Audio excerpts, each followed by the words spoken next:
안녕하세요. 구독자 여러분 반갑습니다. 주식톡입니다. 1월 들어서 적당히가 없는 시장 상황에 두산중공업 어려운 시기를 보내고 있습니다. 2만 원 이탈 이후에 빠르게 복귀하는 게 중요하다. 이렇게 좀 언제를 드렸는데 그 말이 무색할 만큼 며칠 만에 18,000원까지 내려온 상황입니다. 지금 상황에서는 무언가 크게 반전을 기다리기보다는 떨어지는 흐름이라도 멈추고 방향성을 다시 위로 이런 돌리는 흐름을 기다려봐야 하는 시점이다. 이렇게 좀 생각을 하고 있습니다. 두중은 한번 가면 또 무섭게 올리는 종목이기도 하고 유중을 받으신 분들은 멘탈을 잡으시고 잘 버텨야 하는 구간이 되겠습니다. 구독과 좋아요는 큰 힘이 됩니다. 소통하는 방송인 만큼 궁금한 점 있다면 댓글 달아주시거나 문자 주시면 되겠습니다. 주식톡 유튜브를 보시면 아시겠지만 한 종목을 꾸준하게 좀 리뷰를 드리고 있었고 작년 7월부터 이렇게 무료방도 운영을 드리고 있습니다. 텔레방 보시면 매일매일 두중 실시간 이슈라던가 브리핑, 시장 분석 그리고 최근에는 멘탈 관리 좀 많이 드리고 있고 종목들도 추천드리고 있습니다. 최근 시장 하루 반등을 하게 되면 이틀, 3일은 계속 이제 떨어지는 이런 장세로 어제 수익이 났었던 종목이 오늘은 손실로 바뀌고 투자하는데 어려움이 좀 많으실 것 같습니다. 대부분 투자자들 손실 중인 종목들을 팔고 급등하는 종목을 어떻게 좀 잘 사면 좀 만회하는 그림을 만회하는 이런 상황을 만들어갈 수 있지 않을까 생각하시겠지만 지금 시장에서는 이런 마인드는 위험하다고 볼 수 있고 손실이 더 커져버릴 수 있습니다. 매번 똑같은 실수로 손실만 보는 분들이나 어떤 종목을 매수해야 할지 모르시는 분들 확실히 들어오시면 도움을 드릴 수 있습니다. 한 가지 유한타증권사로만 사용이 되시면 조건 없이 무료로 수익 관리 도와드리고 있고 제가 드리는 종목들만 매수해 주셔도 상관은 없습니다. 새로운 마음으로 서브 계좌는 유한타 좀 이용하셔서 좋은 인연 만들어갔으면 좋겠습니다. 아래 번호로 문의 주시면 되겠습니다. 그럼 구독, 좋아요 눌러주셨으면 영상 시작을 해볼게요.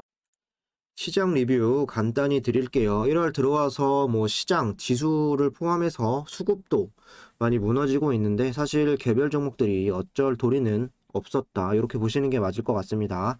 미 증시도 계속 약세를 보여주고 있고 경제 지표 불확실성에 국내 증시도 맥을 못 추리고 있는 상황입니다.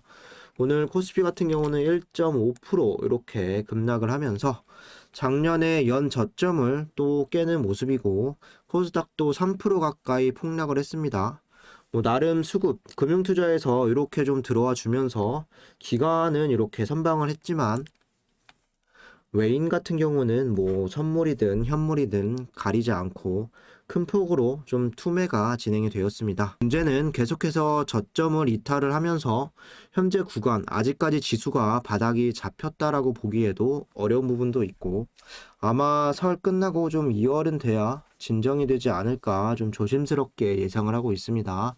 지금과 같은 시장은 보수적인 운영을 기본으로 하시고 아무 종목이나 들어가서 손실 나는 것보다는 현금을 쥐고 있는 게 돈을 버는 길이 될 수 있겠습니다. 두산중업 같은 경우는 1월 중순부터 4일 연속으로 좀 하락을 하고 그리고 하루 이렇게 살짝 좀 올라온 이후에 최근에 또 3일 동안 조정 구간이 나와주면서 계속해서 어려운 이런 시간들을 보내고 있습니다. 비단 이 종목뿐만 아니라 최근 시장 대부분 종목들이 같이 무너지고 있는데요.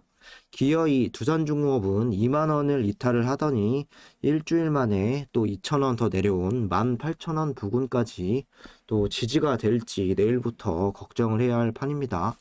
아직 일정상 2차 발행가 발표, 최종 발행가 발표, 그리고 신주 물량 상장, 그리고 3월 대선까지 남아있기 때문에 18,000원까지 이미 떨어졌다면 조금 더 좀 밑으로 가지 않을까 생각은 됩니다. 그간 2만 원 선은 어떻게 해서든 좀 지키면서 여기까지 끌고 왔지만 만일 18,000원 이 구간에서 쉽게 밀어낸다면 어디까지 끌고 내려갈지 사실 판단하기도 어려운 상황입니다. 남은 유증기간 동안에는 여기서 더 크게 벗어나지 않고 좀 옆으로 횡보하는 이런 흐름들을 기다려 봐야겠습니다. 금일 같은 경우도 2.5% 정도 하락이 나왔는데 지난주 또 안 좋게 엮였던 공시 내용도 있었습니다. 여기 보시면 손해 배상, 한국가스공사, 피고가 두산중공업 주식회사 외 16개다. 뭐 이렇게 좀 나와 있는데 한국가스공사가 두산중공업을 포함해서 16개 회사에 손해배상을 청구했고 이 판결 내용으로는 원금과 이자를 갚으라는 이런 결과가 나왔습니다. 이렇게 1,000억이 넘는 금액을 뭐 두산중공업이 독박을 쓰는 건 아니지만 뭐 여러 회사들이 나눠서 두산중공업은 한 102억 정도, 뭐 원금 79억에 이자 23억, 한 100억 이상 좀 발생할 수 있는 부분인데 뭐 당사에서는 좀 향후 이런 부분들을 다시 소송을 한다라고 해서 이런 내용들이 더 길어질 수도 있겠습니다. 뭐 시장에서 이런 부분으로 뭐 크게 반응할 거는 아니지만 가뜩이나 시장도 좋지 않고 수급도 좋지 않고 뭐 원전 테마나 두산중공업 올라갈 이런 모멘텀이 좀 적어진 이런 상황에서 어디로 튈지 불확실성도 존재할 것 같습니다. 본주 같은 경우 이제 열흘 이상 주가가 계속 흐르다 보니 자연스럽게 신주 인수권에 대한 이런 가격에 대한 메리트도 많이 없어졌습니다. 불과 10일 전만 해도 4,000원, 5,000원 예상되었던 신주 인수권 1주당 가격이 최근에 공시도 나왔고 2,000원에서 3,000원 이런 정도까지 좀 떨어지면서 신주 인수권에 대한 이득도 많이 줄어들었을 겁니다. 두중 44알 신주 인수권 가격 오늘도 한 5% 이상 이렇게 떨어지면서 재차 3,000원 밑으로 좀 떨어졌는데요. 아직 결정하지 못하신 분들은 하루빨리 팔거나 아니면 유증하기로 마음 먹고 신경 쓰지 않는 게 좀 투심을 잡는 데 도움을 가져다 줄 수 있습니다. 시간이 점점 지나게 되면 손절도 힘들어지고 결국 고점에서 물리신 분들은 유상증자를 받을 수밖에 없는 이런 상황들이 만들어질 수 있습니다. 1월 27일 이번 주 목요일까지 신주 인수권 거래 마지막 일입니다. 뭐 이때는 또 LG 에너지솔루션 상장이 되는 이런 날인데 청약이 환불된 자금들이 아직 시장에 좀 유입이 되었다라고 보기에는 어려움도 있고 이날에 또 LG 에너지솔루션으로 뭐 신규 매수나 이목이 좀 집중될 수 있기 때문에 신주 인수권 같은 경우는 1월 27일 마감까지 지켜보면서 결정을 하겠다. 이런 상황은 좀 좋은 판단은 아니라고 생각을 합니다. 아직 정리 안 되신 분들은 오늘 장이 뭐 마감이 되었고 내일 잘 판단을 해 보시면 될 것 같습니다. 이어서 오늘 이슈를 좀 보시면 체코원전, 수주전, 미국 쪽으로 기우나 두쿠바니 원전 건설 관련 사전 안보심사 질의서 최종 결과 곧 발표가 될 거고 웨스팅하우스 체코 현지 마케팅에 적극적 한수원 체코 수주전 안보평가 이후 본격화될 예정 미국 쪽으로 기운 것 아니다 뭐 반박을 했다 이렇게 좀 기사가 나와 있습니다. 오는 2월 개시될 체코 두코바니 5호기 프로젝트 입찰을 앞둔 가운데 수주전이 미국에 유리한 방향으로 형성되는 모양새다. 이에 우리나라가 체코 원전 수주를 위해 좀 더 적극적으로 나서야 한다는 목소리가 커지고 있다. 두코바니 5호기 건설 프로젝트 입찰 후보 기업인 프랑스 EDF, 미국 웨스팅하우스, 한수원 제출한 사전 안보심사 질의서 관련 최종 결과를 이달 말 발표할 예정이다. 체코는 두코바니 5호기 착공 시점을 2029년, 가동 시점을 2036년으로 설정한 상태로 상기 3사를 대상으로 입찰에 앞서 사전 자격 심사를 진행 중에 있다. 이런 상황에서 수주전이 미국 웨스팅하우스에 유리하게 진행될 것이라는 관측이 나오고 있고 수주를 위해서 최근 체코 현지 기업 7곳과 양해각서 MOU를 체결하는 등 협력 중인 것으로 나타났다. 이번 양해각서를 통해 이런 기업들과 두코바니 5호기 동부 유럽의 AP1000을 활용한 신규 원전 건설 추진 협력을 이어간다는 방침이다. 한수원 관계자는 체코 수주전은 안보평가 이후 본격화될 예정이며 현재 미국 쪽으로 기운 것이 아니다 이렇게 좀 반박을 했고 팀코리아는 2017년부터 현재까지 체코 현지 기업 10곳 이상과 MOU를 맺고 협력하는 등 체코 정부에서 중요하게 생각하는 현지화율을 높이기 위한 다양한 노력을 기울이고 있다. 그러나 최근 공격적으로 나서는 웨스팅하우스 횡보와 비교하면 좀 더 적극적인 마케팅을 펼쳐야 한다는 의견들이 나오고 있고 세계 각국의 원전 건설 경험이 있는 웨스팅하우스가 체코 여러 기업들과 협력을 맺는 등 수주를 위한 행보를 보일 경우 동유럽에서 동유럽의 원전 수주 경험이 없는 한국에는 불리한 경쟁이 될 수도 있다라고 말했다.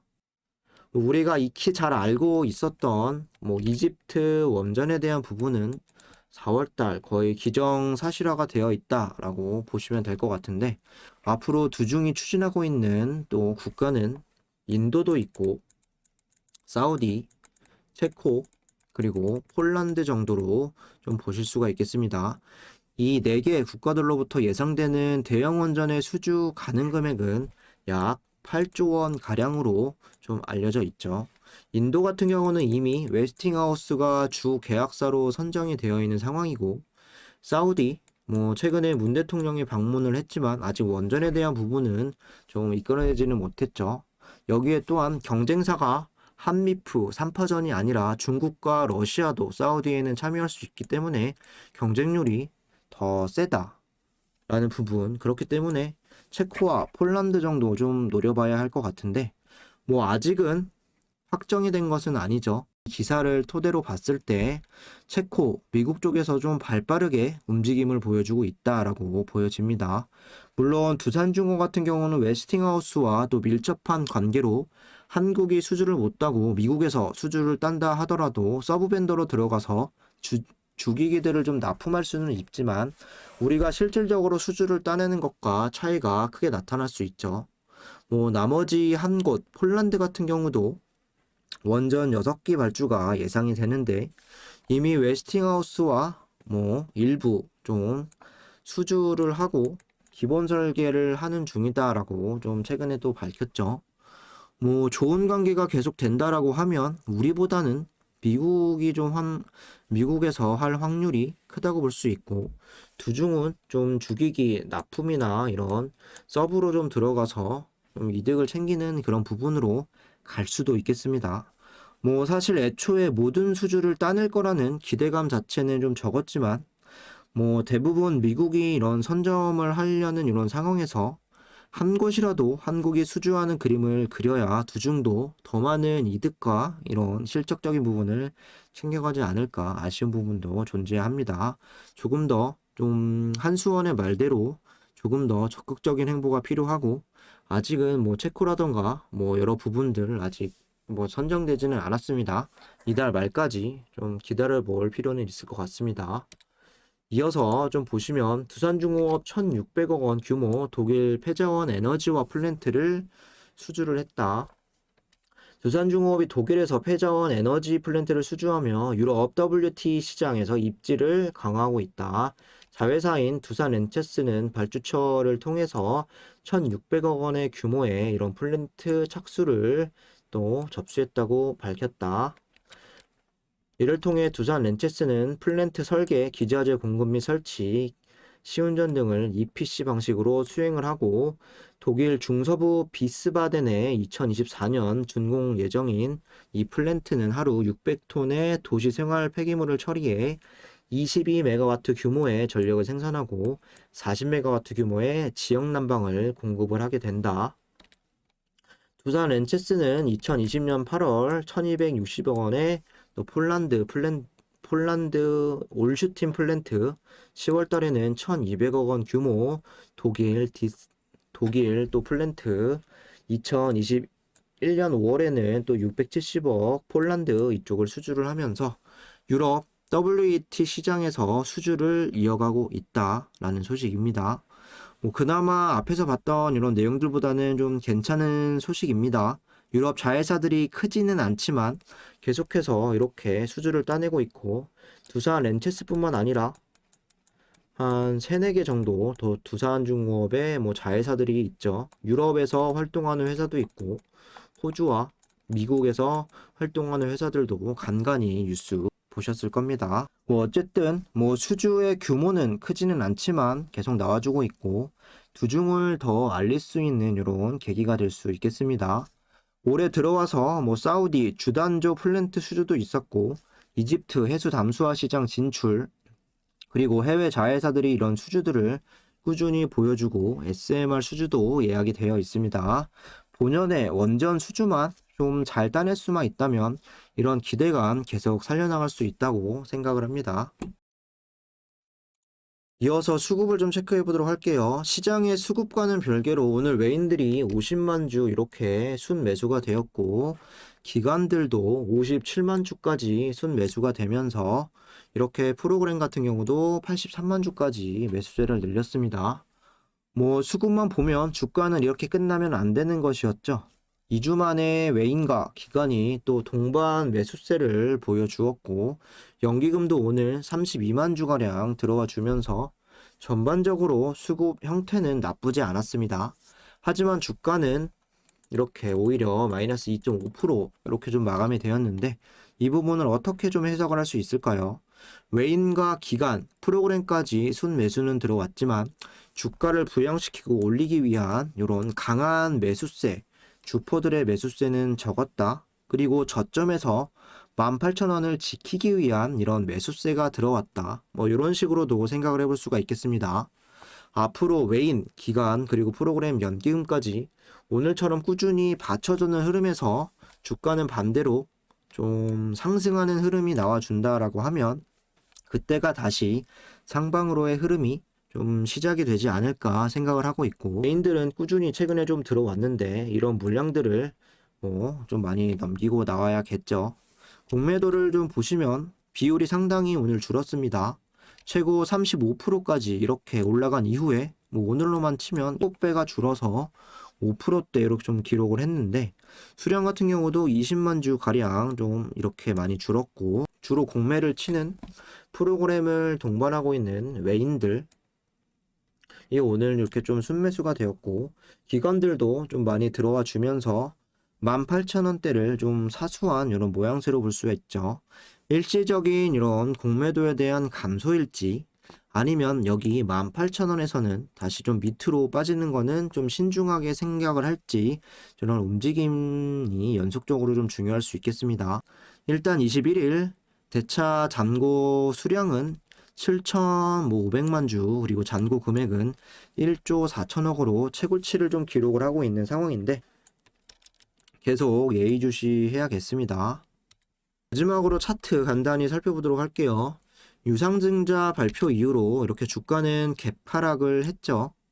그러면서 12월부터 현재까지 주가는 올라갔다 내려갔다 올라갔다 내려갔다 올라갔다 내려갔다 좀 데칼코마니처럼 움직이고 있습니다. 다시 말씀드리면 상승한 구간은 결국엔 다시 이렇게 하락으로 잡아먹으면서 원점으로 좀 돌아왔다는 부분인데요.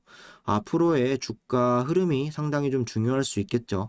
작년 6월부터 18,000원은 심리적으로나 기술적으로나 강한 지지라인을 형성하고 있었습니다. 18,000원 부근까지 내려온 건 3차례 정도로 볼 수가 있고, 이 3차례 중에서 18,000원을 깨고 내려왔던 건 한 번뿐이고, 2일 만에 이때는 다시 주가를 돌려놨죠.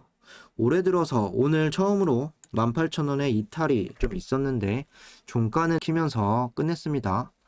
여기서 다시 되돌리는 이런 흐름들을 만들어 갈지, 아니면 작년 저점이었던 이 구간 17,400원까지 또 이탈이 나올지, 아니면 여기서 더 깨고 16,000원까지 이렇게 좀 새로운 박스권을 형성하면서 주가가 움직일지, 이번 주 행보부터 18,000원을 깨고 갈지 이탈할지 중요할 것 같습니다.